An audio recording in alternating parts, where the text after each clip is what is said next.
Assalamualaikum warahmatullahi wabarakatuh. Innal hamdalillah nahmaduhu wa nasta'inuhu wa nastaghfiruh wa na'udzu billahi min syururi anfusina wa min sayyiati a'malina may yahdihillahu fala mudhillalah wa may yudlil fala hadiyalah.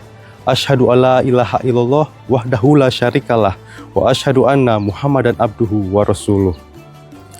Puji syukur kehadirat Allah Subhanahu wa taala karena berkat rahmat dan karunia-Nya kita pada sore hari ini bisa dipertemukan kembali dalam acara Kultum Ramadan. Shalawat serta salam semoga senantiasa tercurahkan kepada junjungan kita, yakni Nabi Muhammad SAW. Karena dengan perantara beliau yang telah membawa kita umatnya keluar dari zaman kegelapan menuju cahaya kebenaran. Dan beliau pula lah yang kita harapkan syafaatnya di yaumil kiamah kelak.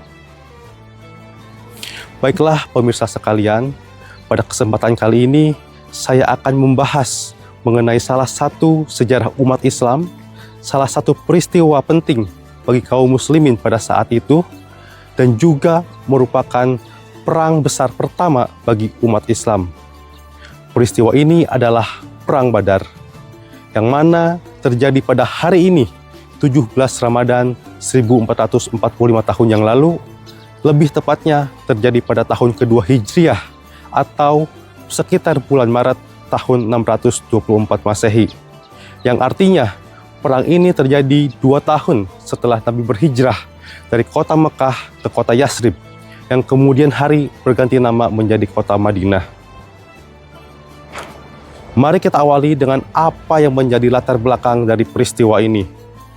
Semua diawali ketika umat muslim meninggalkan harta bendanya di kota Mekah untuk berhijrah ke Madinah, dikarenakan adanya penindasan, kekejaman, dan kekerasan dari kaum kafir Quraisy.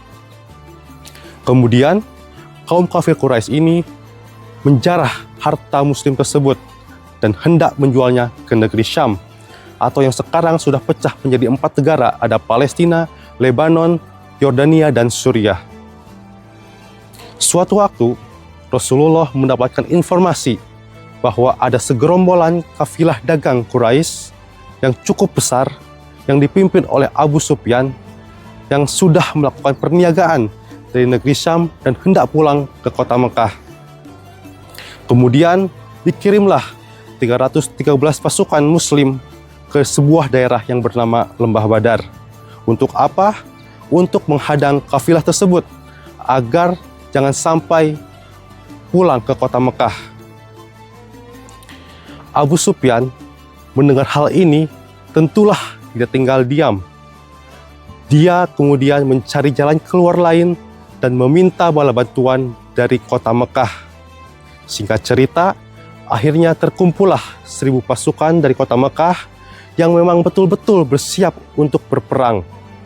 Mereka dilengkapi dengan baju besi, kemudian juga dilengkapi dengan 100 ekor kuda dan 700 ekor unta. Kondisi ini sangat berbanding terbalik dengan kaum muslimin pada saat itu. Selain dari jumlah pasukan yang lebih sedikit, juga dilengkapi logistik yang sedikit pula. Hanya ada 2 ekor kuda dan 70 ekor unta. Secara logika dunia, tentu ini tidak seimbang. Tetapi Rasulullah tidaklah panik. Beliau bermusyawarah, kemudian mencari taktik apa yang bisa dilakukan. Dan pada malam sebelum terjadinya perang, Rasulullah SAW berdoa dengan penuh kesungguhan. Bahkan dalam riwayat dijelaskan, selendangnya pun jatuh ke tanah.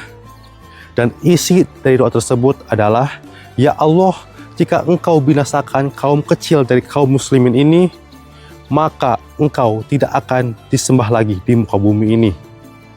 Kemudian Allah menurunkan pertolongannya. Dijelaskan dalam surat Al-Anfal ayat ke-9 bahwa Allah mengirimkan 1000 malaikat untuk membantu kaum muslimin pada saat itu. Dan hasilnya kaum muslimin menang. Hanya 14 orang yang gugur menjadi syuhada. Sedangkan di pihak lawan ada 70 orang yang menjadi tawanan perang, termasuk paman Nabi sendiri, yaitu Abbas bin Abdul Muthalib, yang pada saat itu belum masuk Islam. Dan juga ada 70 orang yang tewas, termasuk para petingginya. Di antaranya ada Amr bin Hisham, atau yang kita kenal dengan nama Abu Jahal. Kemudian juga ada Umayyah bin Khalaf, beliau adalah majikan dari muadzin pertama umat Islam, Bilal bin Rabah. Kemudian ada Utbah bin Rabi'ah dan anaknya Walid bin Utbah yang masuk ke dalam jajaran para pesohor Quraisy yang tewas pada saat Perang Badar. Hasil dari Perang Badar ini tentu sangat mengejutkan seluruh pihak di seantero Jazirah Arab. Mengapa? Karena dengan kekuatan yang besar tidak selalu menjamin kemenangan. Kemudian, kemenangan ini juga berdampak pada kedudukan kaum muslimin pada saat itu yang dipandang sebagai kekuatan baru di kota Madinah yang sejak hari itu tidak bisa dipandang lagi sebelah mata. Ada 4 poin penting yang bisa kita ambil hikmahnya dari peristiwa ini. Yang pertama adalah kemenangan tidak selalu ditentukan oleh jumlah. Kadang kita merasa cemas ketika jumlah kita sedikit, modal kita kecil, atau kemampuan kita yang terbatas. Tetapi Badar mengajarkan bahwa ketika Allah sudah berkehendak, maka tidak ada yang mustahil. Hal ini selaras dengan surat Al-Imran ayat 160, yang artinya, jika kamu ditolong oleh Allah, maka tidak ada yang bisa mengalahkan kamu. Dan sebaliknya, jika Allah membiarkan kamu, maka siapa lagi yang bisa menolong kamu setelah itu? Kemudian yang kedua adalah pentingnya ikhtiar dan persiapan. Rasulullah tidak diam begitu saja, tetapi beliau menentukan strategi yang terbaik, kemudian menempatkan pasukan-pasukan dengan taktik yang matang, sumber air diamankan, dan musyawarah dilakukan. Artinya, tawakal bukan berarti pasrah begitu saja, tetapi harus juga diimbangi dengan usaha. Yang ketiga adalah kekuatan doa. Rasulullah SAW bersungguh-sungguh ketika berdoa. Hal ini berarti bahwa dalam hal sulit sekalipun, kita jangan sekali-kali meremehkan doa. Yang keempat adalah keteguhan prinsip. Para sahabat tidaklah gentar dan tidaklah takut, walaupun jumlah mereka sedikit. Karena mereka tahu bahwa perang Badar ini bukan hanya perang fisik, melainkan juga perang mempertahankan akidah. Karena dalam surat Al-Anfal ayat 41 juga dijelaskan bahwa perang Badar ini disebut sebagai Yaumul Furqan atau hari pembeda antara hak dan yang batil. Perang Badar bukan hanya kisah sejarah saja, melainkan juga pelajaran hidup bahwa pertolongan Allah itu nyata, bahwa keteguhan iman bisa mengalahkan kekuatan yang besar, bahwa doa dan usaha harus berjalan seiringan. Semoga kita bisa mengambil hikmah dari peristiwa ini dan juga semoga Allah meneguhkan iman kita sebagaimana Allah meneguhkan iman para sahabat di medan Badar. Cukup sekian kultum pada hari ini, kurang lebihnya saya memohon maaf. Bila ada yang mau menambahkan ataupun mengoreksi, silahkan dituliskan di kolom komentar.